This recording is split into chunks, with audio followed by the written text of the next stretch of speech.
मालेगांव शहर में जो हो जाए वो कम है। 11,000 कॉलोनी का मामला जब मीडिया के जरिए हम तक आया, मैं सबसे पहले तो मुबारकबाद दूंगा इत्तेहाद टाइम्स, आवाज़ मीडिया और अब तक चैनल, जिन्होंने सही मायने में एक खोजी पत्रकारिता जो होती है उसका फर्ज निभाया। और हमेशा से सियासत और सहाफत ये एक दूसरे से जुड़ी हुई चीज है।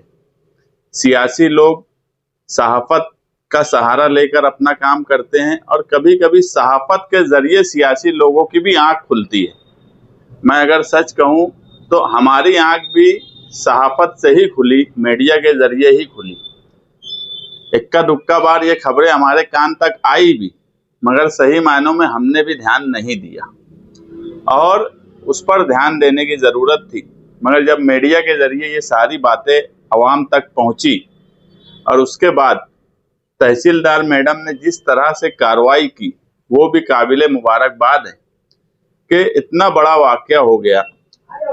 हम हमेशा देखे हैं कि हमारे यहाँ जो भी स्कीम आती है वो स्कीम तो आने से पहले अच्छी मानी जाती है, अच्छे तरीके से उसका इम्प्लीमेंटेशन होता है। मगर क्या वजह है कि कोई भी स्कीम मालेगांव शहरियान के फायदे की साबित नहीं होती। इसमें कहीं ना कहीं कुछ लोग जिम्मेदार हैं। हर मामले में सियासी ही लोग जिम्मेदार नहीं होते। जिस तरह से वहाँ मिट्टी, मुरुम और रेती को निकालने के लिए चोरी की गई, एक इंसान होने के नाते भी इंसानियत भी ये थी कि जो लोग ये काम कर रहे थे वो 11,000 कॉलोनी की जो नींव थी उसके अंदर तक खोद दिए और यहाँ तक कि वहाँ से कुछ ईंटें भी निकाल ली गई।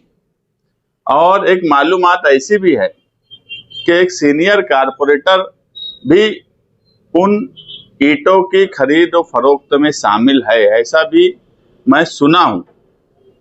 जो कार्रवाई की गई तहसीलदार मैडम की तरफ से, वो तमाम ही लोगों की आंख खोलने के लिए काफ़ी है। इसमें सभी सियासी लोगों का काम है कि वो आगे आए। कारपोरेशन जो है वो मालेगांव शहर की गरीब आवाम के जरिए चलाई जाने वाली एक अथॉरिटी है। उसके ऊपर अगर 5 करोड़ 47 लाख रुपए का जुर्माना लगा और कमिश्नर, सिटी इंजीनियर और उससे मुंसलिक जो आईएसडीपी के इंचार्ज हैं मारवाड़, इन सबकी जिम्मेदारी ये थी। और अगर ये जुर्माना लगा तो ये जुर्माना क्या कारपोरेशन अपने फंड में से देंगी? वो फंड आम आवाम के टैक्स का है, इसमें किसी आम लोगों की गलती नहीं है। ये गलती है कारपोरेशन के अधिकारियों की। उनकी जिम्मेदारी थी कि अगर 3 साल से इस तरह का काम वहाँ हो रहा था तो उसको रोका जाए। मगर हमारे यहाँ कारपोरेशन खास तौर से जो मुस्लिम हिस्से के कामकाज होते हैं उस पर जानबूझकर ध्यान नहीं देते। जिस तरह की न्यूज़ और फोटोज और वीडियोस में उस बिल्डिंग की हालत देखी जा रही है, एक बात तो साबित हो गई कि वो अब रहने के लायक नहीं है। पहले भी उस बिल्डिंग के कामकाज को लेकर सवाल उठते रहे हैं। वहाँ हजारों लोग हैं जो हमेशा शिकायत करते रहे हैं कि जो बुनियादी सहूलियात है वो उनको मुहैया नहीं की जा रही है। उस पर इस तरह से खोद देना, कल के वो बिल्डिंग अगर गिरी तो उसमें जानी नुकसान भी हो सकता है। वो बिल्डिंग दूसरे बिल्डिंगों पर भी गिर सकती है। और तहसीलदार ने खुद कमिश्नर को लिख कर दिया है कि अब वो धोखादायक बिल्डिंग है, वो रहने के काबिल नहीं बची है।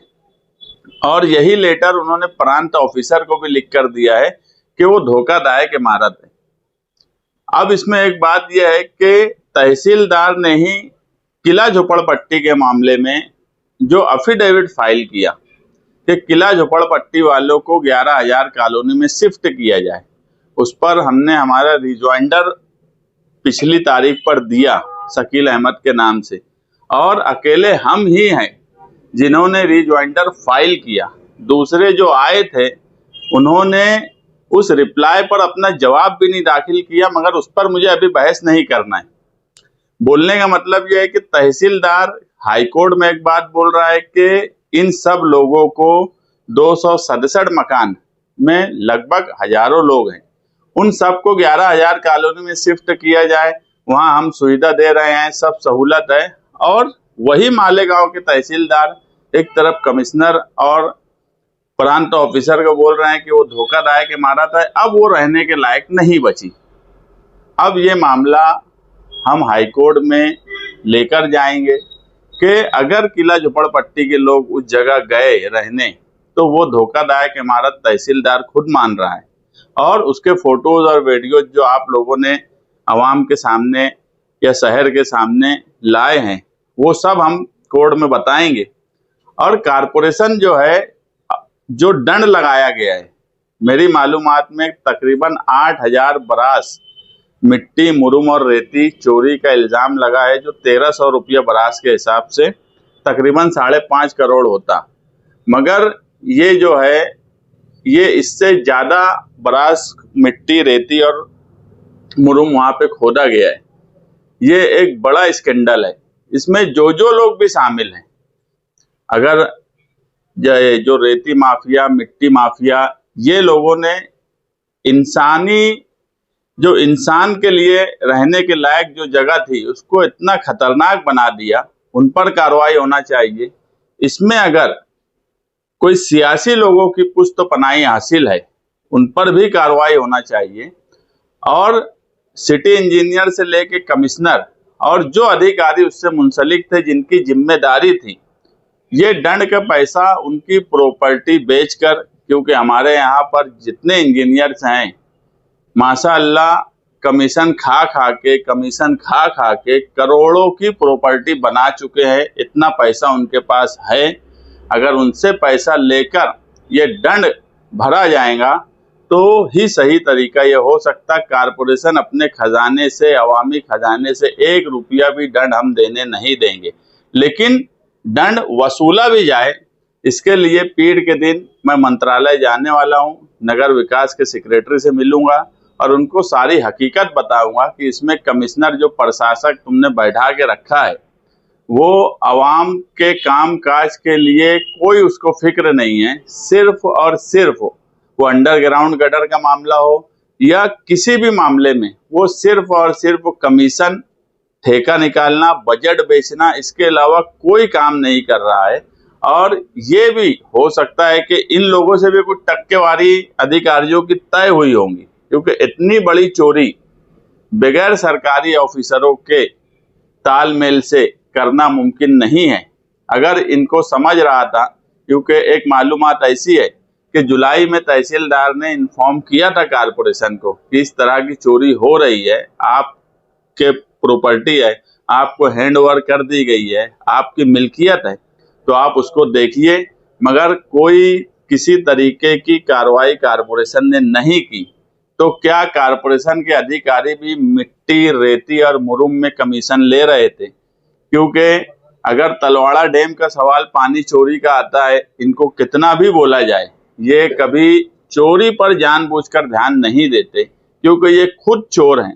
कारपोरेशन में जितने इंजीनियर और खास तौर से सिटी इंजीनियर बच्छाओ, जिसके पास अब वाटर सप्लाई का भी चार्ज है, वो आज 10 साल के ऊपर से कारपोरेशन में बैठे हैं, मगर किसी भी तरह से उन्होंने शहर के फायदे के लिए कोई काम नहीं किया। सिर्फ खुद का फायदा, खुद का बंगला बनाया, बड़ी बड़ी प्रॉपर्टी इनके पास है। सारे दंड की रकम इनकी प्रॉपर्टी बेचकर वसूली की जाए और इनके ऊपर सख्त से सख्त कार्रवाई हो, इसके लिए हम मंत्रालय जाएंगे और नगर विकास सेक्रेटरी से मुलाकात करेंगे। लेकिन भाई ये तो सिर्फ रेती, मुरुम और मिट्टी का मामला है, 5.5 करोड़। अब उस मिट्टी पर जो करोड़ रुपए की इमारत खड़ी थी वो भी जाय हो गई, उसकी भरपाई कौन करेगा? ये तो कारपोरेशन की जिम्मेदारी थी। मैं तो बोला कि सबसे अच्छी बात यह है कि ऑलरेडी इस मामले में एक केस हाईकोर्ट में फाइल है जिसकी तारीख 9 अक्टूबर है। वो 11,000 कॉलोनी है, किला झोपड़पट्टी का मामला, मगर 11,000 कॉलोनी से ही मुंसलिक है। जब ये बात हाईकोर्ट में जाएंगी, हम अब अच्छे तरीके से इस मामले को हमने जो रिप्लाई फाइल किया है, अब उसकी अगली तारीख पर हम इस मामले को कोर्ट में उठाएंगे कि इनको अब वहां कैसे भेज सकते हैं, जब तहसीलदार खुद बोल रहा है कि वो अब रहने लायक नहीं है, बिल्डिंग गिर जाएंगी। और उसी में अगर हमको मौका मिल गया अपनी बात रखने का, इनके ऊपर कार्रवाई करने का, तो हो सकता है हम उसी पिटीशन में इनके ऊपर कार्रवाई करने की तरफ बात रखें। इतनी कॉलोनी अभी बंद पड़ी है इमारतें, बिल्डिंगें, जिसमें एक छत की खिड़कियां चोरी हो गई है और बिल्डिंगे की जो पर्दी आती है उसको तोड़ दिया गया है, सब गज निकाल लिया गया है, ना दरवाजा है ना खिड़की है, पर्दी तक तोड़ दी गई है वहां की। देखो, पर्दी तोड़ दिए, दरवाजा तोड़ दिए, वो चोरी हो गई, ये भी एक गलत बात है। मैं तो सबसे ज्यादा अगर खतरनाक कोई बात मानता हूं कि उसकी नींव पूरी हिला दी गई, उसके नीचे तक खोद कर, ये इंसानियत हो ही नहीं सकती कि नींव तक नीचे से ईंट निकाल लिए, जो जितनी उसका बेसिक वो था वो पूरा निकल गया। अगर वहां बारिश का पानी या किसी भी तरीके से पानी जमा हुआ तो बिल्डिंग हर हाल में गिर जाएंगी। अब ये बात तुम और मैं क्या बोलूं, आप लोग तो वहां गए, देखे, सब आप लोग के सामने है। खिड़की दरवाजे तक तो हम बर्दाश्त कर ही रहे हैं, संडास की चोरी हो जाती, इधर की चोरी हो जाती, ये सब तो बर्दाश्त मालेगांव के लोग कर रहे हैं, मगर जो बुनियाद हिला दी गई और उसकी वजह से लोगों की जान खतरे में आ गई। कल वो बिल्डिंग अगर रहने वालों के हिस्से में गिर गई, इतना बड़ा वहां स्ट्रक्चर है, अगर वो हिला तो ये मत समझना कि जो एक बिल्डिंग है उसी हद तक वो स्ट्रक्चर गिरेगा। जब नीचे की बुनियाद कमजोर होती तो आसपास का हिस्सा भी पूरा कमजोर होगा। वो बिल्डिंग किस तरफ गिरेंगी ये ना तुम बता सकते ना हम बता सकते। वहां रहने वाले लोग भी है, कई बिल्डिंगों में हजारों लोग रह रहे, वो किस तरफ गिर जाएंगी, जानी नुकसान जो होने की संभावना लग रही, ये सबसे खतरनाक बात है। खिड़की दरवाजे तो हम हमेशा देखते रहते कारपोरेशन के, और हमारे यहाँ ये बात सच है कि मालेगांव शहर के लोगों को भी अब सुधरने की जरूरत है कि इस तरह का जो लोग काम करते हैं उनको रोकने की जरूरत है। वहां के रहने वाले लोगों को भी हिम्मत से रोकने की जरूरत थी। मीडिया वाले भी हिम्मत से वहां गए, क्योंकि हमको ये भी मालूम है कि रेती माफिया, मुरुम और मिट्टी, ये एक बहुत ताकतवर माफिया होता है। यहाँ तक कि इन लोगों को रोकने की ताकत महाराष्ट्र में अगर कोई करता तो जान का भी खतरा रहता। ऐसे हालात, ये इतना बड़ा माफिया है। तो आप लोग हिम्मत किए, लेकिन आम लोगों को भी हिम्मत करना चाहिए। मैं देखो एक बात एकदम साफ बोला कि इसमें तमाम ही सियासी लोगों की भी गलती है कि 3 साल से अगर ये चीजें हो रही थी तो उस तरफ हमने ध्यान नहीं दिलवाया, जबकि होता है कि सियासी लोग मीडिया का ध्यान दिलवाते। ये वाकया ऐसा हुआ कि मीडिया ने हमारा ध्यान उस तरफ दिलवाया, इसलिए मैं आप लोगों का भी शुक्रिया अदा करता। आप लोग वाकई मुबारकबाद के काबिल हैं कि मीडिया मालेगांव की अब बाइट, इंटरव्यू हमारा ले लिए, उसके जवाब में उनका ले लिए। इससे हटकर अगर इस तरीके से रिपोर्टिंग होगी तो इंशाल्लाह शहर का फायदा होगा। ये आपने माफिया जो लफ्ज इस्तेमाल किया तो उसका नाम वगैरह आपको पता है? नहीं, नाम भी पता है, मगर कुछ चीजें ऐसी होती है कि ऐसे वसूख से आती हैं कि अवामी तौर पे बोलना फिलहाल मुनासिब नहीं रहेगा। कुछ सबूत मेरे पास आ जाएं जो मैं लगाऊं तो उसके बाद मैं अवामी तौर पे बोलूंगा। मालेगांव शहर में कई अपराध जेल में है, तो ये जो इतना बड़ा समझ लो रैकेट है, तो इसको इनको भी जेल में भेजने के लिए कुछ खास नहीं, जेल, ये देखो जिस हिसाब से, अब मैं सब कागजात तो अभी देखा नहीं हूँ, तहसीलदार मैडम ने जो जो उसमें एक्शन लिए, लेकिन अगर दंड लगाई है, इमारत को धोखादायक बोल दी है, तो दिखती बात है कि इसमें एक्शन होगा और होना चाहिए। बस इसमें अगर कोई बहुत बड़ा सियासी आदमी शामिल होगा तो लड़ाई बड़ी होगी जो हम लड़ेंगे। इसमें बात ये थी कि वर्षों से ये चल रहा था, 3 सालों से करीबन चल रहा है, उससे पहले से चल रहा था। कारपोरेशन के ऑफिसरों ने कार्रवाई नहीं की। जैसे आप बोले कि किसी बड़े सियासी लीडर के दबाव में ये कार्रवाई नहीं की गई। हाँ, बराबर बात है। मैं भी ये बात मानता हूँ कि किसी बड़े लीडर के दबाव में ही कार्रवाई नहीं की गई है, क्योंकि जो एक जनरल मालूमात है कि कुछ चंदनपुरी के माफिया है जो मुरुम, और कुछ कलेक्टर पट्टे के हैं, कुछ इस तरफ के भी हैं, ऐसे अलग अलग वो हैं। अब 2 दिन में तो सारी बातें नहीं समझेंगी, लेकिन अब हम लोग भी अपने तौर पे तफ्तीश कर रहे हैं कि इतनी बड़ी चोरी ये कोई एक दो ट्रैक्टर के मालिक या एक दो ट्रैक्टर वाले नहीं कर सकते, ये बड़ा रैकेट है। और उस रैकेट के पीछे सिर्फ जमीन की चोरी करके पैसा कमाना ही मकसद था, या वहां पर इस हिस्से के लोग ना आ पाए ये मकसद था। ये भी सोचने का सवाल है, इसकी भी जांच करने की जरूरत है। उस जगह पर जहां आज इमारत रहने के लायक नहीं है, उसी जगह पर एमएलए मौसूफ ने रिक्शा से पहले कई करोड़ रुपए के गार्डन के काम की शुरुआत की थी। क्या वो काम वहां होना चाहिए नहीं होना चाहिए, क्योंकि वहां रहने के लायक बिल्डिंग नहीं बची? यार उनका काम कभी होता क्या कि होना चाहिए कि नहीं होना चाहिए, जान दो ना यार, वो कौन सा काम करे। मुझे एक काम बता दो कि ये मालेगांव में एक बड़ा फूड गार्डन वो किए थे और वो काम हो गया, मेरे बोलने से नहीं होना चाहिए, वो ऐसे भी नहीं होने वाला। वो असेंबली की टाइम की है, वो तो गुलशेर नगर डेपो में एक वो लगा के बोले हाई परचेस हो गया। अरे कुछ भी फालतू बात करते हो, उनके ताल्लुक से तो अब मैं बोलना ही नहीं, मुझे लगता बोलना ही नहीं चाहिए वो आदमी के ताल्लुक से, वो भी काम काज को लेके।